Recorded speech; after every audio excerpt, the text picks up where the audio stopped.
Bueno, entonces, ahorita vamos a revisar en qué consiste el método gráfico para determinar el número de etapas en una columna de destilación binaria por medio del método McKay-Thiele. Para esto vamos a revisar un ejemplo y dice que se desea separar en una columna continua de destilación una mezcla de agua y metanol que contiene 30% en peso de metanol y 70% en peso de agua. Se va a obtener un destilado que tiene 93% en peso de metanol y un residuo del 5%. También menciona que la alimentación entra en la columna como mezcla equimolar de líquido y vapor. Se utilizará una relación de reflujo interna igual a 2 veces la razón de reflujo externa mínima. Y aquí está. Se debe de emplear el método gráfico de McKay-Thiele para calcular el número de etapas necesarias para llevar a cabo la separación. Y miren, aquí falta un espacio. El número mínimo de pisos o etapas. Bueno, aquí vamos a ponerle etapas porque es más conocido como etapas. Los flujos de cada corriente, es decir, resolver el balance de materia y los datos de equilibrio para el sistema metanol-agua se proporcionan en esta tabla. ¿Aún recuerdan cómo se elaboran los diagramas TXY? Ah, no es cierto, este no es TXY, este es un diagrama XY solamente, XY. Aquí en este caso ya se proporcionan los datos de equilibrio líquido-vapor de metanol. Son estos, de aquí a acá. Entonces, ¿cuál es el primer paso? Hacer nuestra tabla. Pero antes de hacer la tabla, pues vamos a ver qué datos tenemos. Y tenemos estos datos como datos iniciales. Sabemos que se alimenta una corriente que tiene 30% en peso de metanol y 30% de metanol diluido en agua. Y en el destilado deseamos obtener una corriente que tenga 93% de metanol, el resto será agua. Y en la parte inferior de la columna de la torre deseamos obtener 5% de metanol y 95% de agua. Además de eso, podemos conocer el peso molecular del metanol y el agua, que son datos estándar.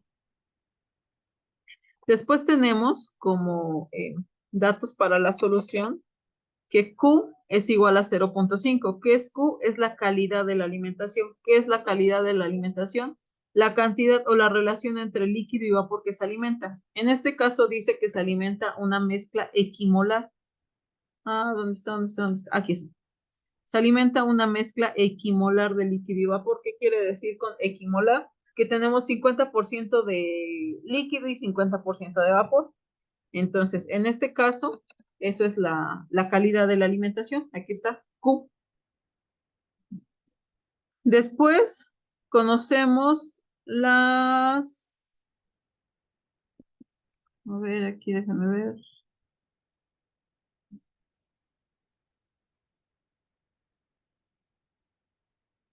ZF1. Ah, sí. Ahora, aquí dice que esta alimentación es en porcentaje peso. ¿Y nosotros qué necesitamos para hacer los cálculos? ¿Porcentaje peso o fracción molar? De preferencia, fracción molar.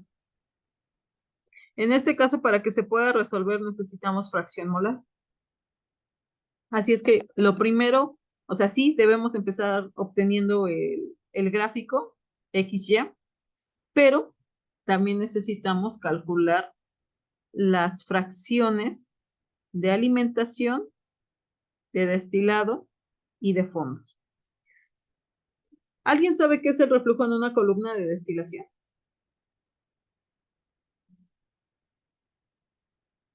Es literal como lo que pasa. Okay. Qué terrible. Sí, a ver, déjenme aquí dibujo algo.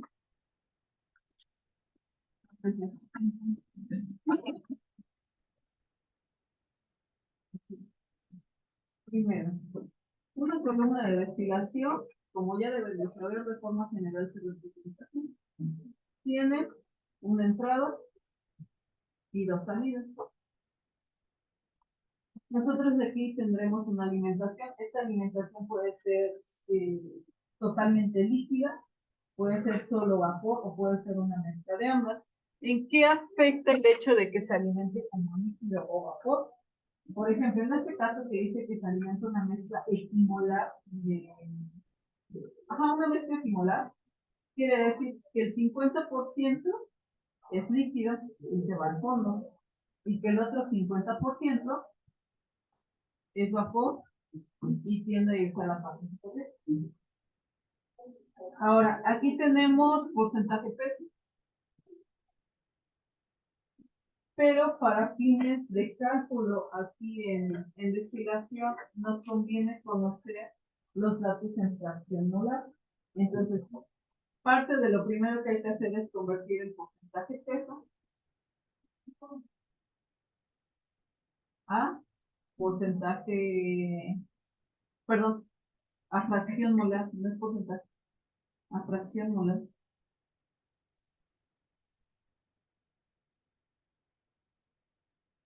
Ahora, si ustedes observan, este es el diagrama de un destilador, ¿cierto? ¿En qué se diferencia con una columna de destilación fraccionada? Porque esto es para destilación fraccionada. Bueno, pues ahora entonces ya no se asume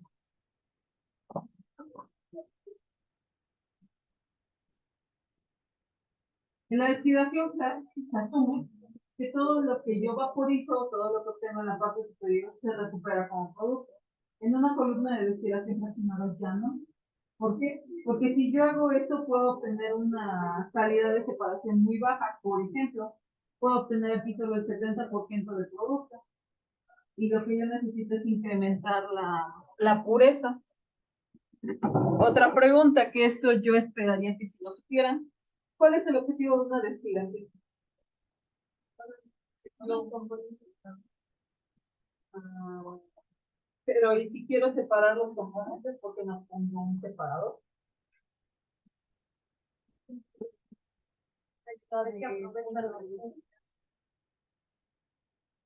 ¿Y seguras que el objetivo de la destilación es separar? ¿Es lo mismo separar y purificar? ¿Y qué creen que es la destilación? El objetivo de la destilación es purificar una mezcla. ¿Por qué? Porque si yo separara, obtengo un producto en una corriente y otro en otra.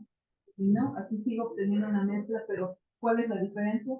Que aquí siempre voy a tener una alimentación, digamos, una mezcla en donde las composiciones sean relativamente bajas. O sea, por ejemplo, si tengo dos componentes, quizás sea 50 y 50, 30 y 70. Y aquí en las salidas, por lo general, siempre voy a tener concentraciones alrededor del 90% o más. Entonces, a mí lo que me interesa no es separar particularmente, sino purificar. Entonces, ahora, ok.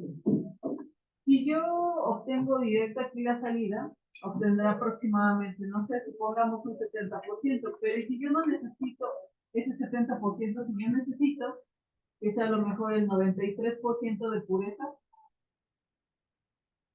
a lo mejor el 7% de vez, considerando que esta es una destilación binaria, ¿qué tengo que hacer? Bueno, pues de esta pureza que yo ya alcancé, recirculo un poco, es decir, regreso a la columna. ¿Para qué? Pues para que haya otra iteración más. O sea, si se dan cuenta, de esa forma se van a seguir mezclando todo para obtener una mayor pureza.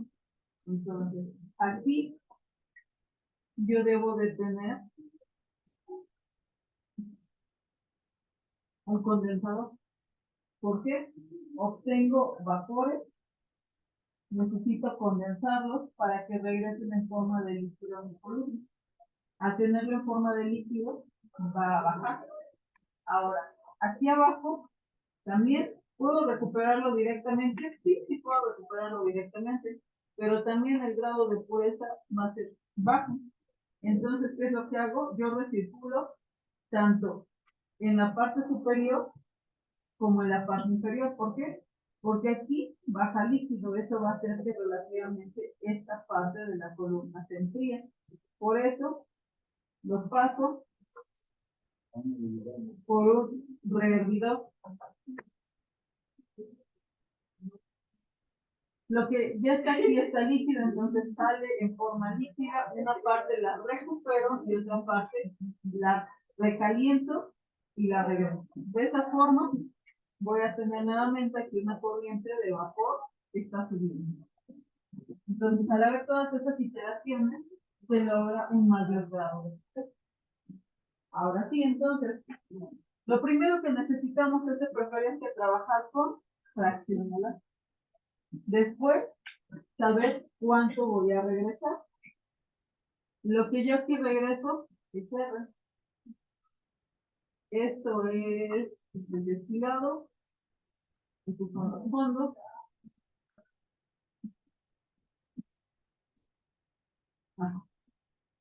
Para nada más ver, aquí es igual R.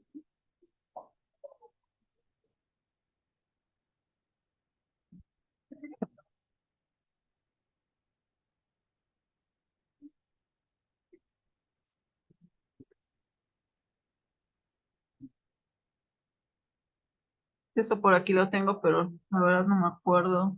Es de esto de memoria. Y está.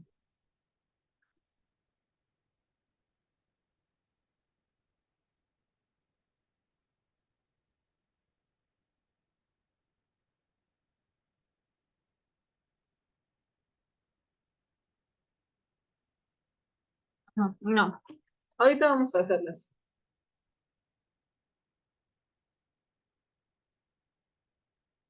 Entonces, aquí sobre el funcionamiento de una máquina de destilación fraccionada, aquí sí tengo una duda.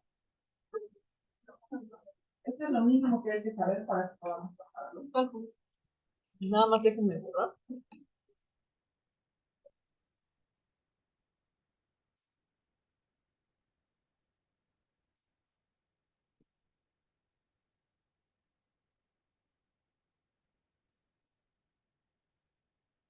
Ahora sí, ya con eso ya más o menos han contextualizado lo que vamos a hacer. Entonces, dentro de los datos que tenemos para resolver, conocemos la calidad de la alimentación, es decir, sabemos que se alimenta el 50% líquido y 50% vapor. Necesitamos calcular las fracciones molares de alimentación de todos los compuestos.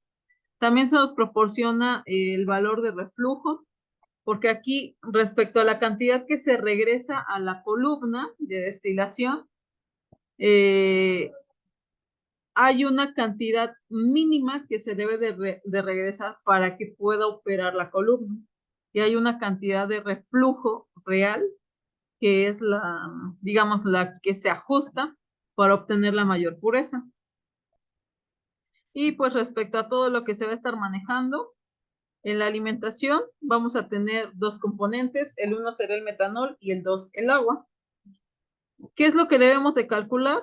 El reflujo mínimo, el reflujo externo real, el reflujo interno real, el número de etapas, el número de la etapa de alimentación, el número de etapas mínimas, y con base a ese número de etapas mínimas, la etapa de alimentación. Entonces, N denota número de etapas. Ahora sí vamos a empezar. El primer paso es calcular la fracción molar. ¿Para qué? Pues para que ya tengamos todos estos datos. Si nosotros tenemos porcentaje peso y sabemos el valor de la alimentación, bueno, teniendo porcentaje peso, nosotros podemos encontrar la fracción molar. Ahora, ¿nos dice cuánto alimentamos?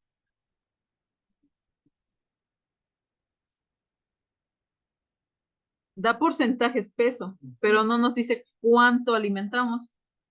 Así es que se debe de establecer una base de cálculo y eso es lo que hay aquí. Se debe de calcular la fracción molar, hay que establecer una base de cálculo y en este caso mi base de cálculo es 1 kilomol por hora de alimentación. ¿Cómo voy a calcular mi fracción de alimentación?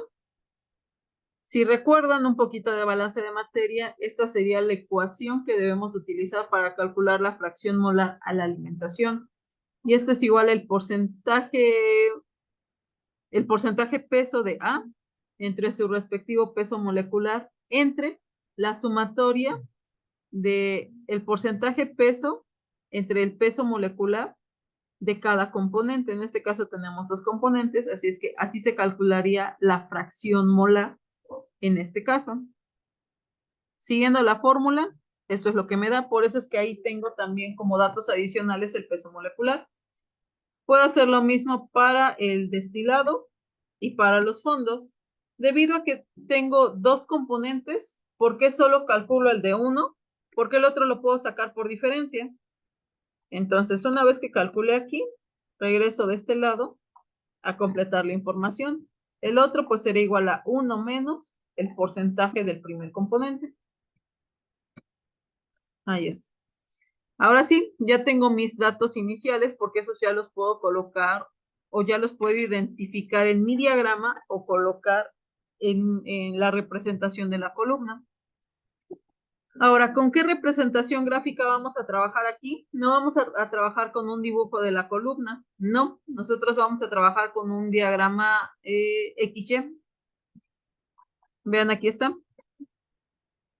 Nosotros necesitamos calcular el equilibrio o obtener visualmente el equilibrio entre la fracción líquido y la fracción vapor para esta mezcla. ¿De dónde se obtiene? De la tabla de datos que ya se proporciona. Ahí está. ¿Ya vieron? ¿Qué es lo que tengo que hacer? Vean, selecciono mis datos, selecciono la otra columna, le doy insertar, inserto un gráfico de dispersión. Ahí está. Esa será mi línea o mi curva de equilibrio. Pero ahora para fines de este método yo necesito una línea de referencia. ¿Qué es esa línea de referencia? Una línea que una el primer punto, que es en el 0, 0, y el último, que es 1, 1. Entonces, aquí, ¿qué es lo que tienen que hacer? Yo le voy a decir que necesito agregar otra otra fila, otra línea. Y esta será mi línea de equilibrio.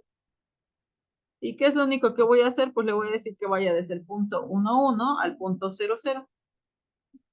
¿Ya vieron? Ahí está.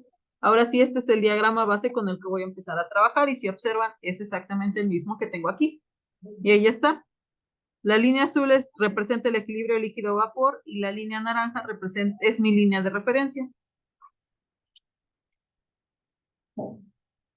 Ahora, el siguiente paso es identificar la composición o la fracción molar de metanol en las tres zonas de la columna.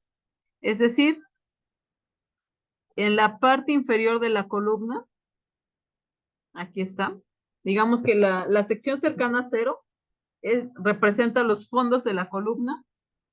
La sección cercana a 1 representa el destilado y la sección intermedia representa la alimentación. De acuerdo a lo que calculamos, estos son los datos, pero a ver, déjenme ver.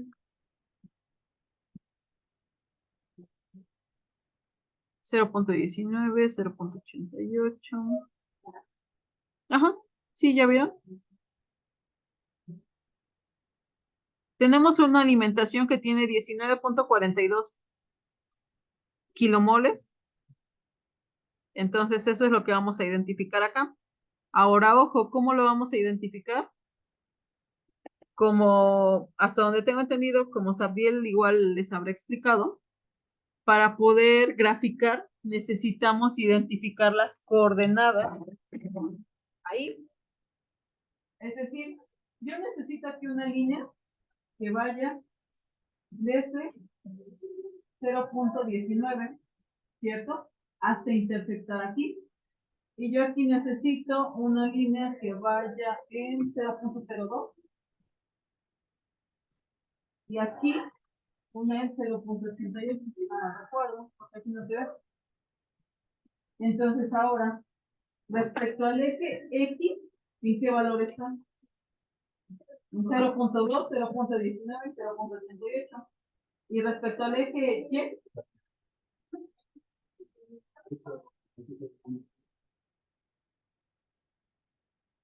y ahora aquí ¿Hasta dónde va a interceptar?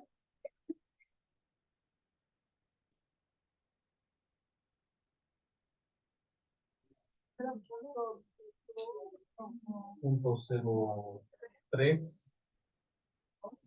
Es lo mismo porque esta es una línea recta. Es una diagonal directa. Es como, digamos, esta línea es como si ustedes graficaran x cuadrada, ¿no? Aquí sería en x 0.02 y en y lo mismo. Y aquí 0.19, 0.19. Y ahí arriba 0.88, 0.88. Eso es lo que yo tengo acá. Estos datos grafican la línea la línea que representa la composición de alimentación. Eso es la línea que representa la composición de los residuos y la que está más arriba, la línea del destilado. Ahí está. Entonces, vean, ahí está para los fondos, para la alimentación y para el destilado. ¿Por qué me interesa identificar esos puntos?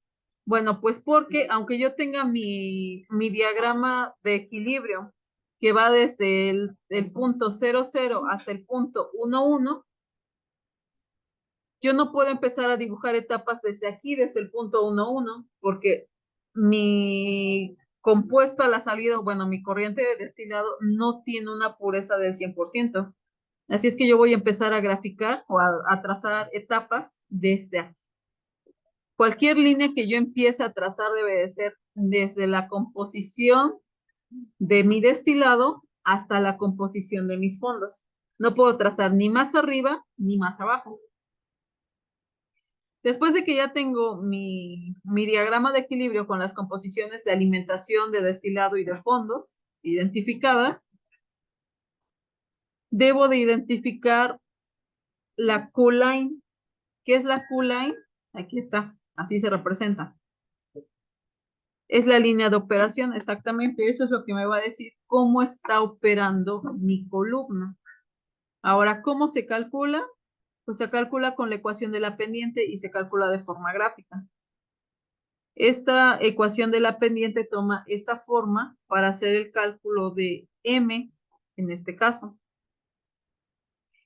M es igual a Q entre Q menos 1. ¿Por qué? Porque si ustedes observan, Y es igual a M por X más B.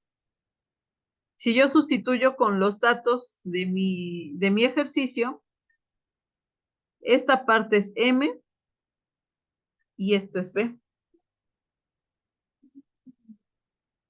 X pues está tal cual X, entonces yo voy a calcular M, es decir, la pendiente de esta línea. Eso es lo que yo quiero calcular, la pendiente de mi línea de operación.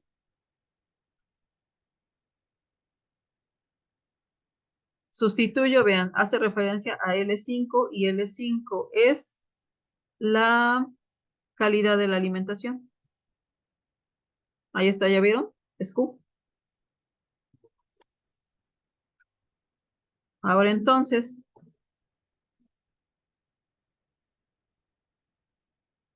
¿la pendiente me permite calcular el ángulo de inclinación de una línea? ¿Sí o no? Sí. Si el resultado de M me da positivo, quiere decir que tendrá una inclinación hacia la derecha. Si me da negativo, quiere decir que tiene una inclinación hacia la izquierda. ¿Cuál es el valor? -1. Por lo tanto, debo de calcular el ángulo de inclinación. ¿Qué quiere decir? Que yo voy a empezar a medir desde aquí hacia la izquierda los grados que a mí me den aquí como resultado. Y para calcular los grados, yo debo primero de calcular la tangente inversa de la pendiente. Ahí está. Calculo la tangente inversa de la pendiente y después calculo los grados de esa tangente inversa o de esos radianes.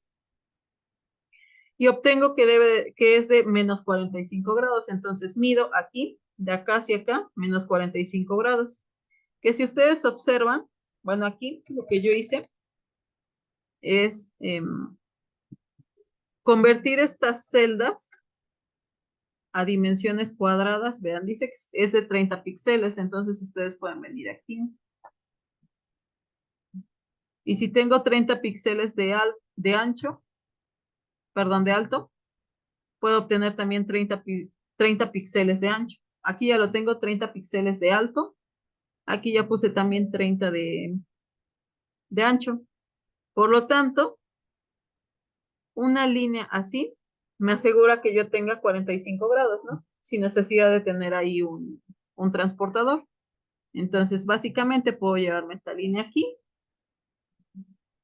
y obtener el ángulo sin necesidad de un transportador. Ahora, ¿sí? Sí, miren, ahí está. Sí. ¿No ven que por eso estaba yo que necesitaba internet? Entonces, ahora, ¿para qué necesito esta línea? Bueno, pues porque yo necesito conocer el comportamiento de mi columna durante su operación. Es decir, si yo uno este punto con este, voy a poder obtener mi línea de operación superior. Y después, si yo uno este punto con este otro, voy a obtener mi línea de operación inferior. Entonces, ese es el siguiente paso. Ahí está.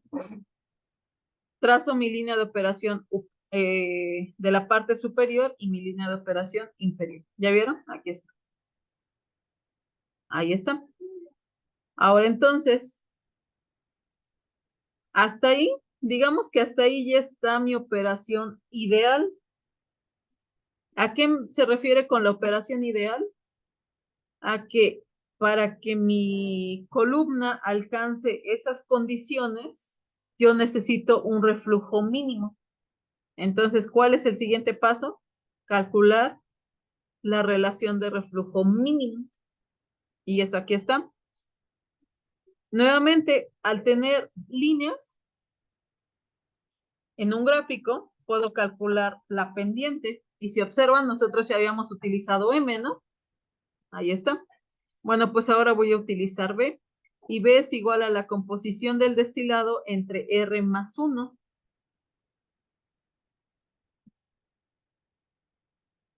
¿Qué es lo que necesito hacer? Primero determinar las coordenadas con las que estoy trabajando. A ver, 0.07. A ver, déjenme ver.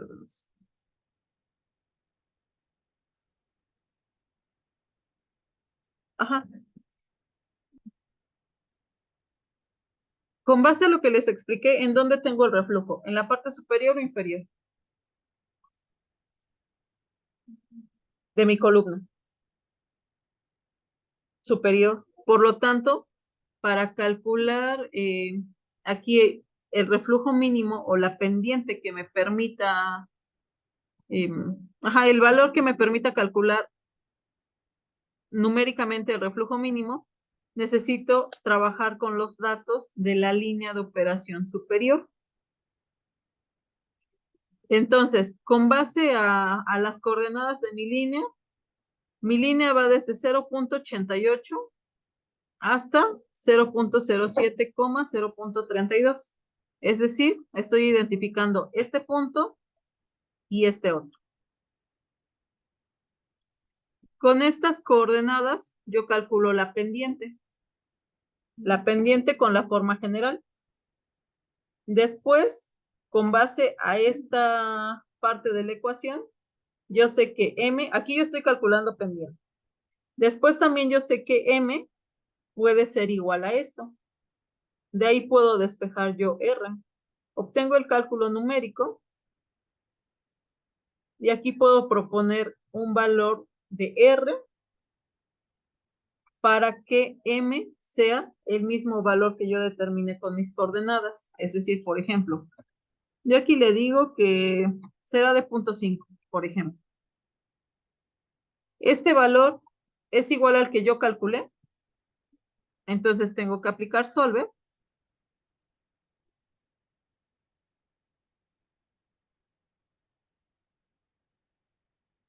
Ajá, ya vieron aquí. Debe de tener un valor y aquí ya tengo el valor que ahí tengo. Cambiando R mínima. Le doy resolver. Y ya me encontré el valor de R mínima. Entonces, ya tengo parte de lo que se pregunta, ya tengo el valor de R mínima. Ahora, R real, es decir, la razón de reflujo externa real, es igual a 2 veces R mínima, y esto lo dice el enunciado.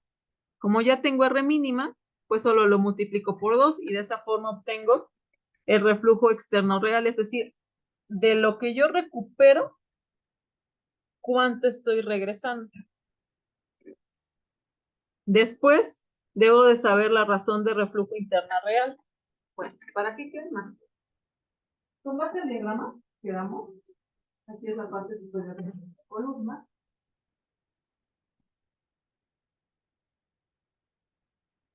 Una parte de la derecha.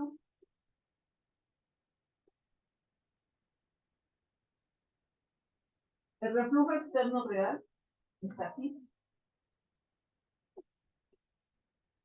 Y este es el interno. Entonces me interesa saber ambos datos. De forma general, se conoce como reflujo total. Pero el reflujo total está constituido por el reflujo externo y el interno. Entonces eso es lo que aquí se está calculando. Primero con solver y con base al valor de mi pendiente de mi línea de operación superior, yo calculo el valor de la pendiente de mi línea de operación superior. ¿Para qué? Pues para que yo alcance las condiciones especificadas. Con solver calculo R mínima, después calculo la relación de reflujo externa real y al final la interna real. ¿Cuál es el siguiente paso? Conocer la ordenada de origen para saber cómo ajustar mi línea de operación superior. ¿Por qué? Porque esta línea de operación superior es considerando que opere de manera ideal. ¿Está operando de manera ideal? No. Hay que saber realmente cómo está operando. Por eso se hicieron estos cálculos, para saber realmente cómo opera. Así es que yo calculo la ordenada de origen. Vean, solo sigo la fórmula. F19 es la fracción de alimentación. Es cierto, la fracción de destilado. ¿Dónde está? Aquí está. ¿Ya vieron? La fracción molar del destilado. Ahora entonces, trazo una línea que vaya desde la composición de mi destilado hasta la ordenada de origen. Y de ahí entonces vuelvo a trazar mi línea de operación inferior y esa ya será mi operación real. Una vez que yo ya tengo esto, procedo a calcular el número de etapas. Ahí está. ¿Cómo se calcula el número de etapas? Esto es bien sencillo. Algunos dicen que es trazar prácticamente como escaloncitos y otros creo que incluso dicen que como un dinosaurio. Empezamos desde aquí.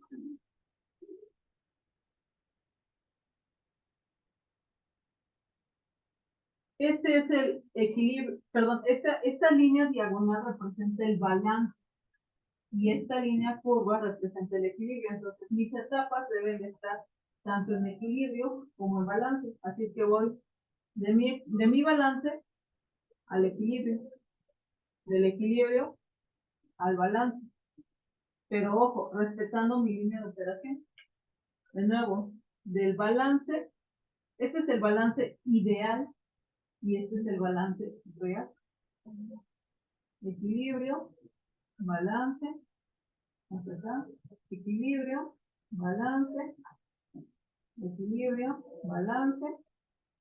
equilibrio, balance. Y vean, quedé antes de mi composición de alimentación. Entonces todavía puedo superar la composición de alimentación, o sea, respecto a mi vida, pero no me puedo quedar porque si me quedo solo hasta esta etapa, no estaré alcanzando las condiciones mínimas o las condiciones que espero de mi columna. ¿Qué quiere decir? Que yo tengo 1, 2, 3, 4, 5, 6 etapas. ¿En qué etapa alimento? En la que se encuentra mi línea de operación. Entonces, alimento en la etapa 4 y tengo 6 etapas. De eso sí tomen una foto porque necesito borrarlo. Ahorita lo van a ver, ahí ya está en Excel, pero para que esté así. Esas son mis etapas reales. Y si ahora yo quiero saber el número de etapas mínimo, es decir, el número de etapas con una operación ideal, ¿qué hago? Pues borro esto. Y ahora me voy a lo ideal. ¿Cuál es lo ideal? La naranja. Balance, equilibrio. Balance, equilibrio. Balance, equilibrio. Balance, equilibrio, balance. ¿Cuántas tengo? 1, 2, 3, 4. Este es el número mínimo de etapas que necesito. Por lo tanto, alimento en la tierra. ¿Bien? Ese es el método de Maclaurin. De esa forma puedo obtener, a partir de una aproximación gráfica, los datos de diseño de una torre de destilación binaria. Ojo, esto solo aplica para destilación binaria. Y cuando no tengamos los datos de equilibrio, ¿qué creen que hay que hacer? Los calculamos. Tal vez. Miren. Y aquí, ya que se acabó, maestra, y deme 2 minutos, por favor. Ahí están, miren. El número de etapas reales. Ah, bueno, y aquí se borraron las etapas mínimas, pero es lo que ya vimos ahí en el pizarrón.